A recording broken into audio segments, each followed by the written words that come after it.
तो विशुद्धि चक्र, कंठ की शक्ति, माँ सरस्वती का जो वास होता है वो धीरे धीरे कमजोर होने लगती है। फिर वो इंसान कुछ बोलेगा तो उसके बोलने का कोई प्रभाव नहीं होगा किसी के ऊपर। ओम श्री कालिकै शुभद देवी सूर्यकूट निवासने रक्षमार्त महामाय विश्वरूपे नमस्तुते। इन 7 चक्रों में अब बड़ा कठिन है ये, चूंकि साधना का विषय है, बहुत साधना करेंगे तब कुंडली जागृत होगी। लेकिन एक आम इंसान क्या करेगा?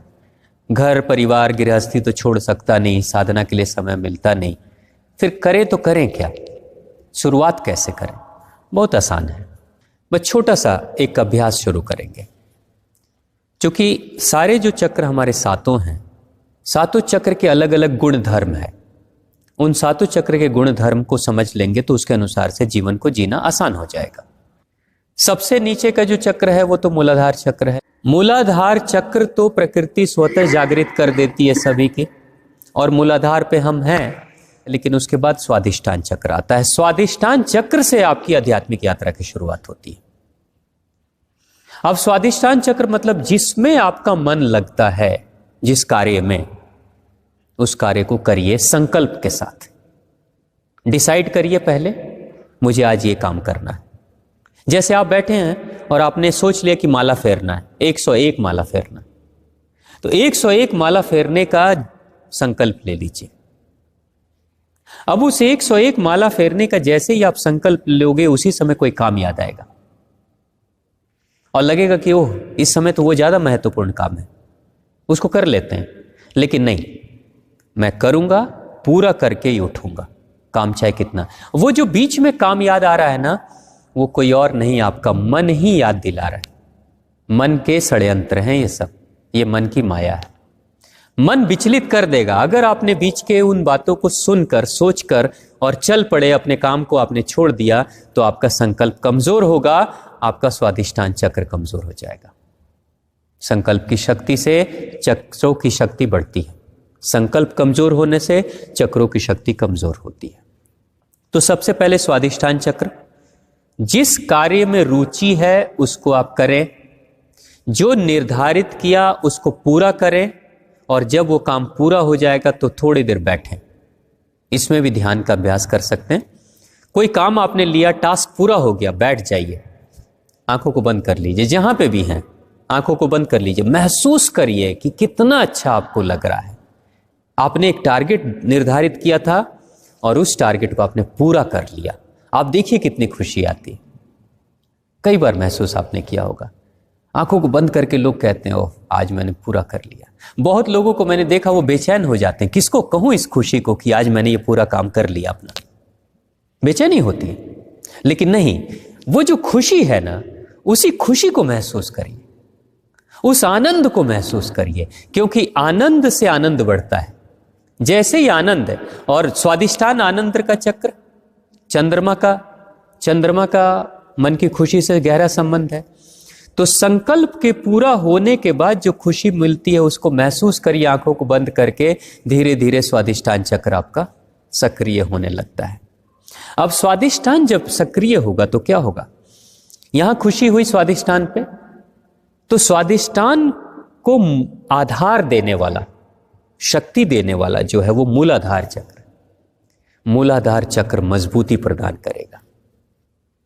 जैसे एक बच्चा, एक पुत्र या पुत्री अपने पिता के अनुरूप अगर कार्य करता है और पिता जैसा चाहते हैं वैसा कार्य कर रहा है, तो पिता क्या करते हैं? और उसको शक्तिवान बनाते हैं। और लो, मैंने तुम्हें 100 रुपये दिया, तुमने अच्छा कार्य किया, चलो अब मैं तुम्हें 500 रुपये देता हूं, और अच्छा करो। यानी कि हर अच्छाई के साथ वो जो सोर्स ऑफ एनर्जी है वो और पावर सप्लाई करती है। और करो, बेहतर करो, क्योंकि तुम अच्छा कर रहे हो।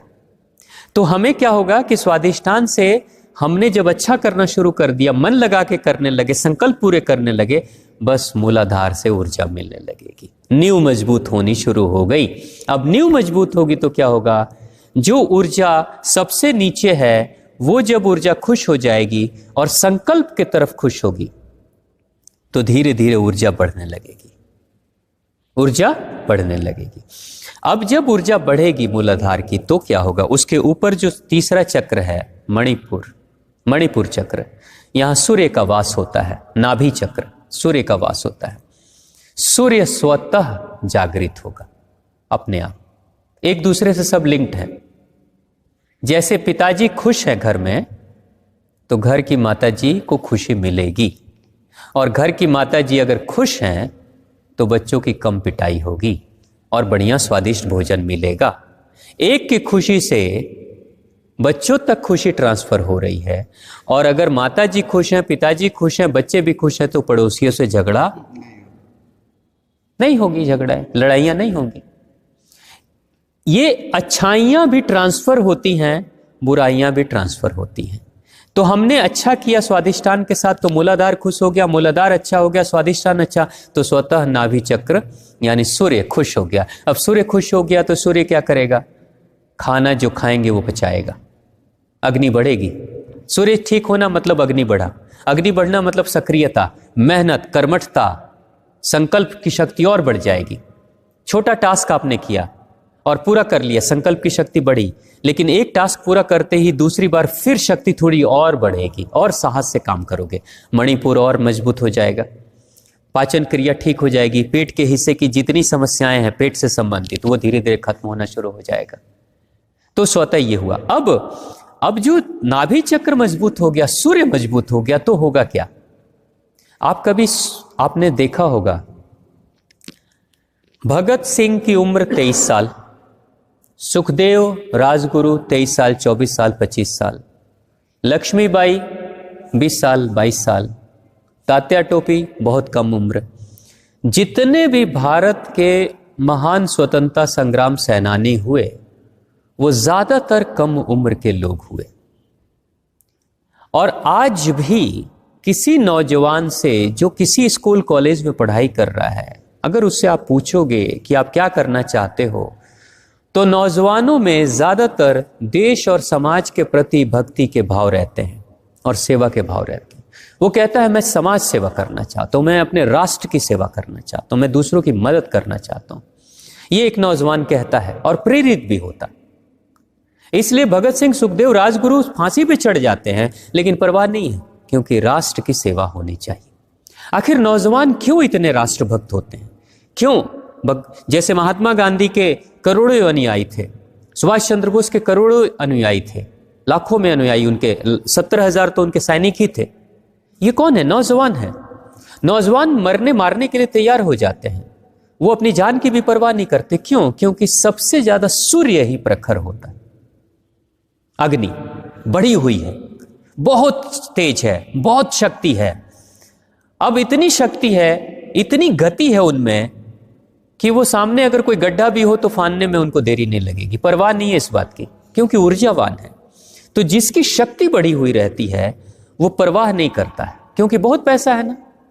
आप भी देखो, जेब में अगर आपके 10,000 रुपए पड़े हों और कोई भिखारी चला है आपके पास, तो और दिन तो आप मना भी करते होगे, लेकिन उस दिन आप 1 रुपये नहीं 5 रुपये दे दोगे, और ज्यादा मन किया तो 100 रुपये निकाल के दोगे, जा ले, तो भी खुश हो जा। यानी ज्यादा शक्ति रहेगी तो ज्यादा शक्ति का खर्च भी होगा। तो जब एक इंसान सूर्य की शक्ति से ज्यादा ऊर्जावान होता है, ज्यादातर जो लोग स्वतंत्रता संग्राम सेनानी जो थे, ये सब ऊर्जा के प्रखर थे, इसलिए इन्होंने परवाह नहीं की ऊर्जा खर्च करने में। ऊर्जा खर्च करने में जान भी चली जाए तो कोई बात नहीं, यानी सूर्य मजबूत होता है। अब सूर्य जिसका मजबूत हो वो क्या करेगा? वो हमेशा बहुत भावुक होता है, भाव भी प्रखरता होती है। आखिर एक नौजवान है जो कहता है मैं राष्ट्र की सेवा करना चाहता हूं, मैं समाज की सेवा करना चाहता हूं। क्यों? क्योंकि सूर्य तो यहां बढ़ा, लेकिन उस सूर्य के बढ़ने के कारण से प्रेम यहां बढ़ेगा। यहां प्रेम है, ऑटोमेटिक सूर्य के बढ़ने के साथ प्रेम बढ़ जाता है, प्रेम बांटता है, छलकता है। यही कारण है कि नौजवानों में प्रेम प्रसंग की भी कहानियां खूब चलती हैं। नौजवान से भक्ति, राष्ट्रभक्ति, समाज सेवा और साथ में प्रेम की कहानियां भी खूब चलती हैं। ये दोनों गहरे संबंध हैं। सूर्य भी बढ़ा, प्रेम भी बढ़ा, हृदय चक्र भी विशाल हो जाएगा।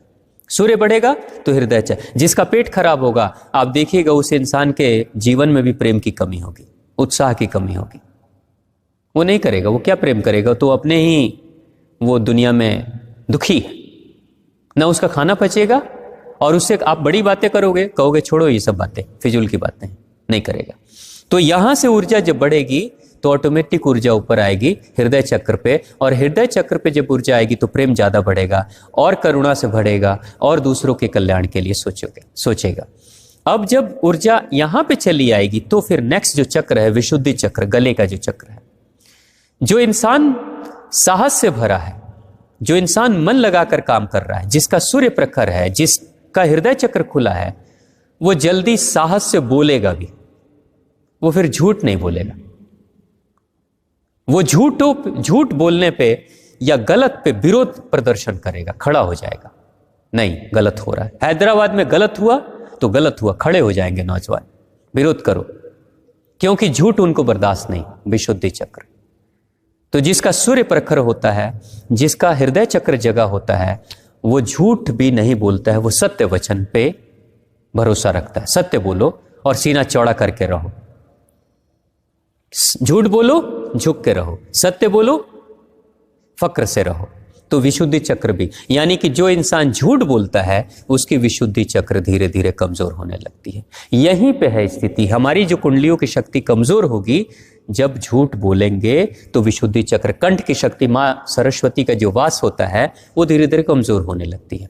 फिर वो इंसान कुछ बोलेगा तो उसके बोलने का कोई प्रभाव नहीं होगा किसी के ऊपर, क्योंकि वो अंदर से नहीं बोल रहा है।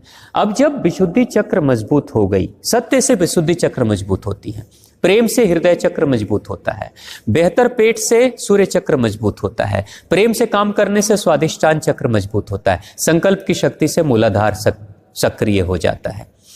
अब जब कंठ शुद्धता के साथ, सत्य के साथ में कंठ की मजबूती आई और सत्य का वाचन किया, सत्य के रास्ते पे वो चला, तो फिर क्या होगा, दृष्टिकोण बदल जाएगा, सकारात्मक दृष्टिकोण से भरेगा।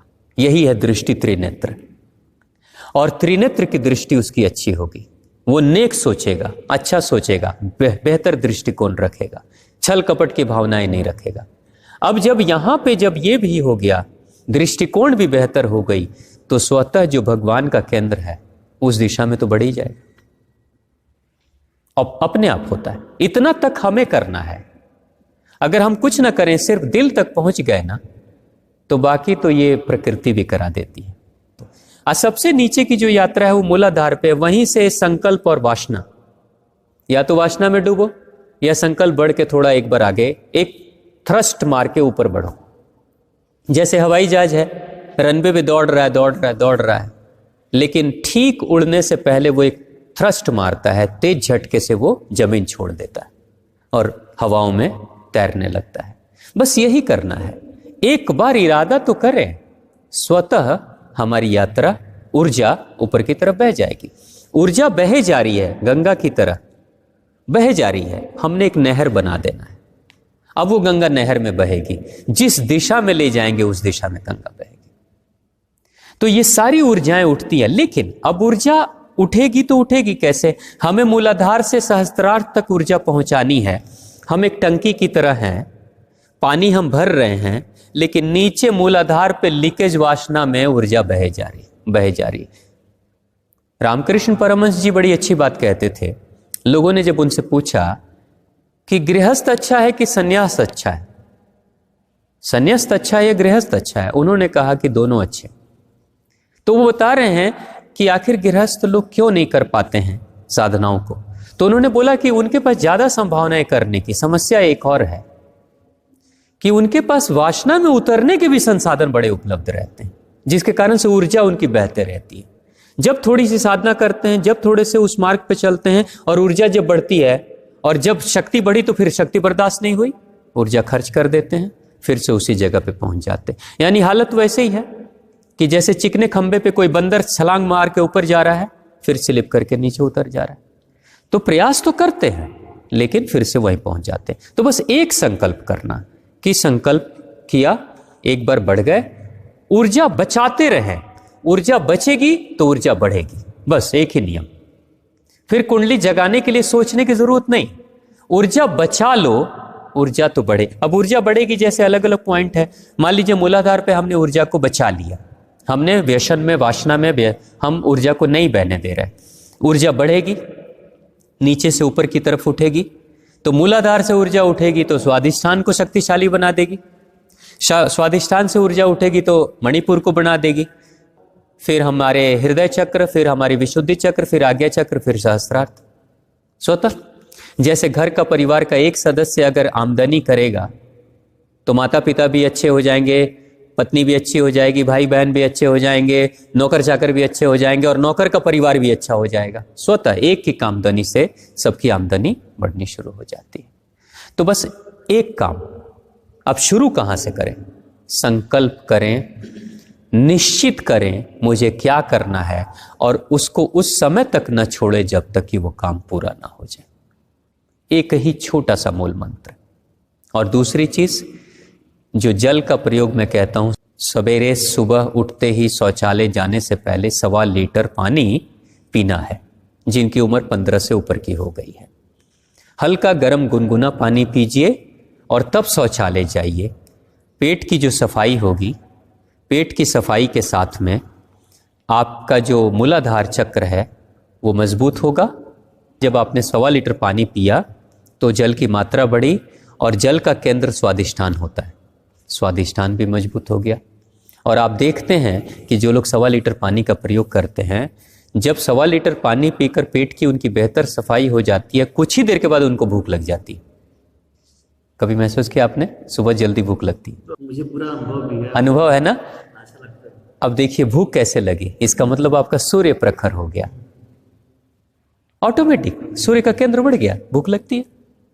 यही तो है। इसलिए मैं एक छोटा प्रयोग की, जैसे जल, जीवन की शुरुआत जल से हो रही है, मां के गर्भ में जल है और जल से हम सभी के जीवन की उत्पत्ति हुई। भगवान विष्णु का प्रथम अवतार जल में हुआ, तो हम अपने दिन की भी शुरुआत जल से करें। आप करके देखिए।